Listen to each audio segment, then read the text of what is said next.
Friends, welcome back to law school. अब हम देखेंगे chapter 6 of the consequences of breach of contract जो 73 to 75 में दिए हुए। कंसिक्वेंसेस क्या होंगे ब्रीच ऑफ कॉन्ट्रैक्ट के 73 टू 75 बताते हैं। सबसे पहले देखेंगे कि ब्रीच ऑफ कॉन्ट्रैक्ट सेक्शन 73 पढ़ने से पहले हमको ये देखना होगा कि ब्रीच ऑफ कॉन्ट्रैक्ट क्या होता है।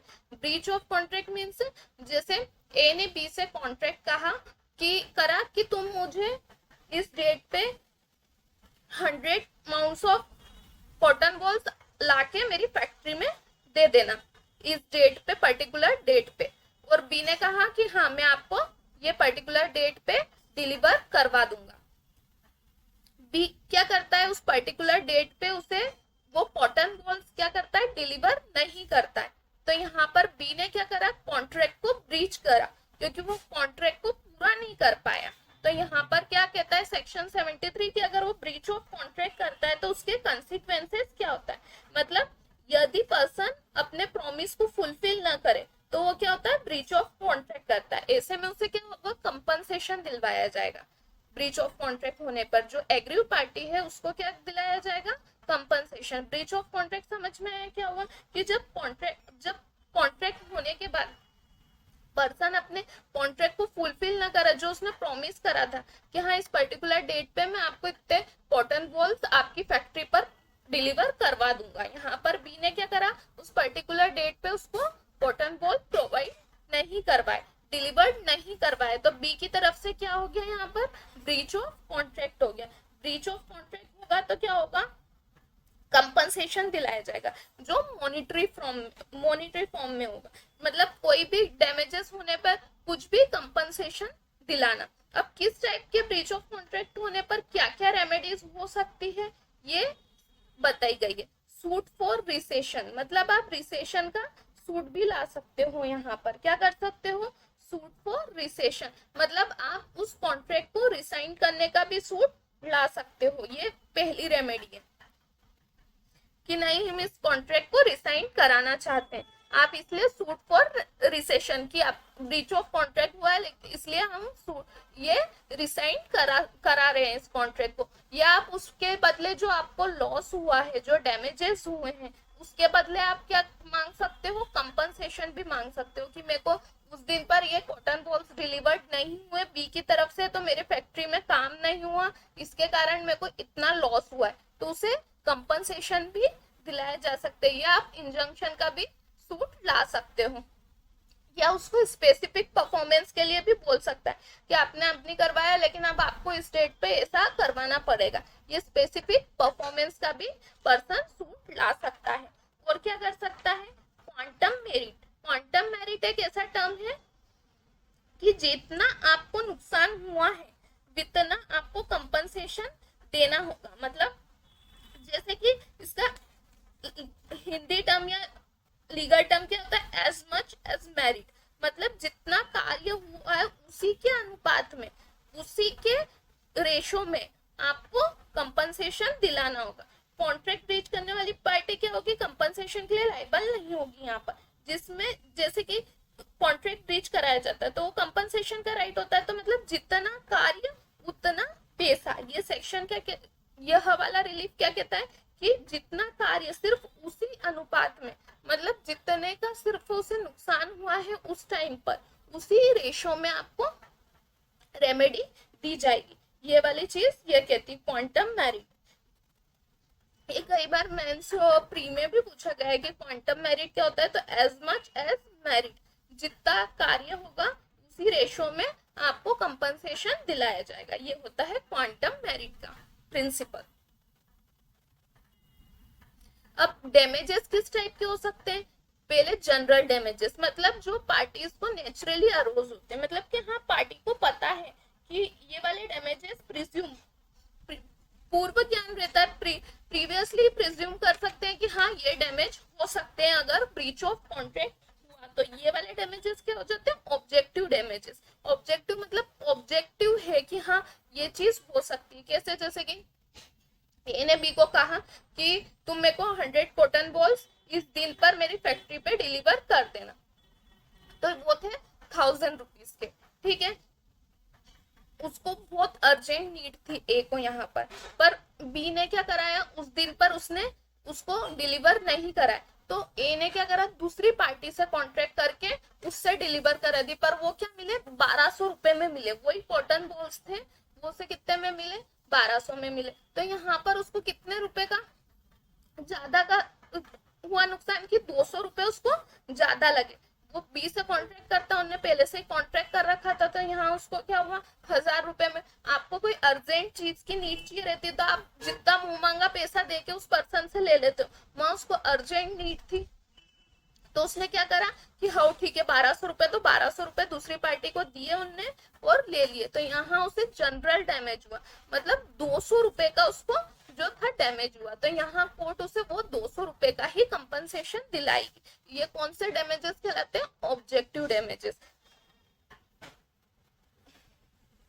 स्पेशल डैमेजेस वो होते हैं जो स्पेशल सर्कमस्टेंसेस, कि ऐसी कोई सर्कमस्टेंसेस है जो स्पेशली क्रिएटेड हो गई, कि हाँ भैया ये सर्कमस्टेंसेस ऐसी आ गई है कि इसमें आपको डैमेजेस स्पेशली, मतलब वो नेचुरली नहीं, कि मतलब पार्टीज नेचुरली नहीं जान सकती कि यार ये वाली सिचुएशन आ जाएगी, तो ये चीज होनी ही है।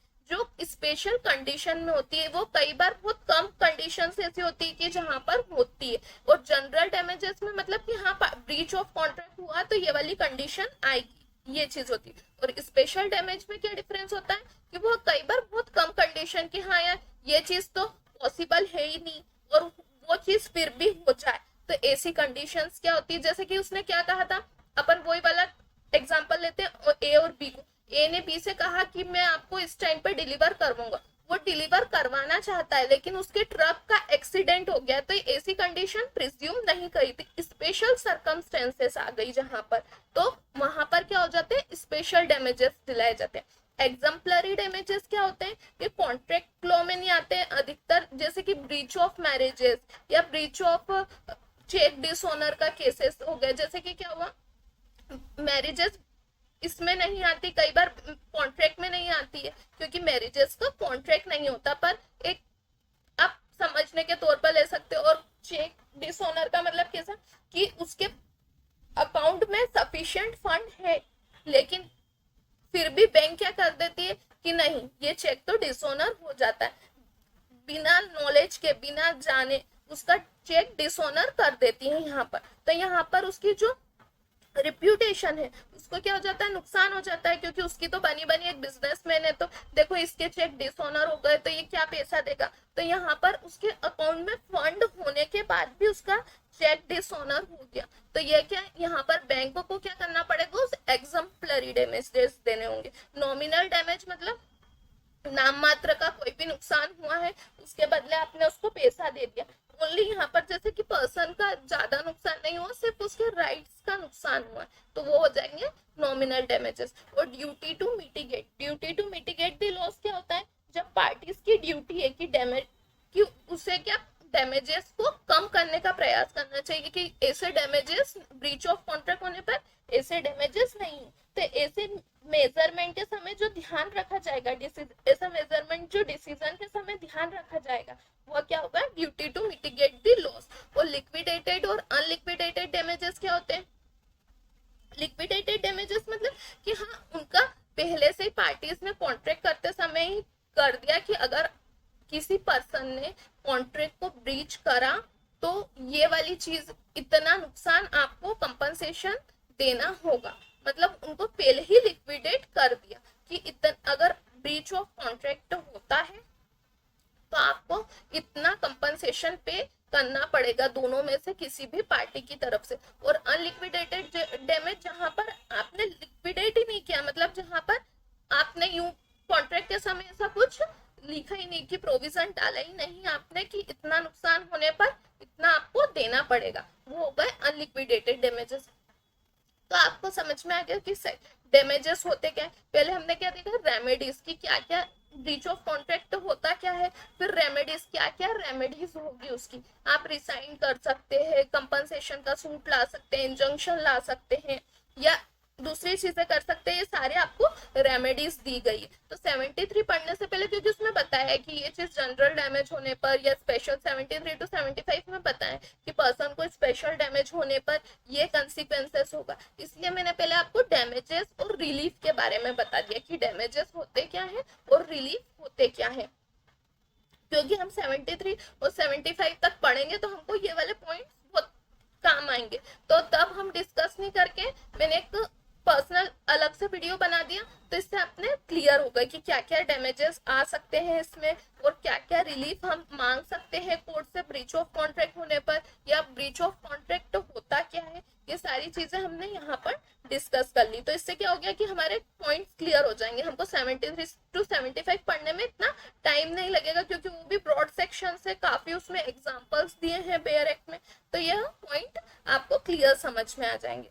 जनरल डैमेजेस जो नेचुरली पार्टी को प्रीवियसली ज्ञान होता है, मतलब पता रहता है कि अगर ब्रीच ऑफ कॉन्ट्रैक्ट होगा तो ये डैमेजेस होंगे। स्पेशल डैमेजेस जो स्पेशल सर्कमस्टेंसेस में होते हैं। एग्जाम्पलरी डैमेजेस जो कॉन्ट्रैक्ट लॉ में तो नहीं होते, पर कई बार ऐसे जो breach of marriage, broken of marriage हुआ, ये सब चीजें, या उसकी रिप्यूटेशन को नुकसान पहुंचाने वाले डैमेजेस, नॉमिनल डैमेज जो नाम मात्र के रहते हैं, सिर्फ उस पर्सन के राइट्स को नहीं नुकसान हो।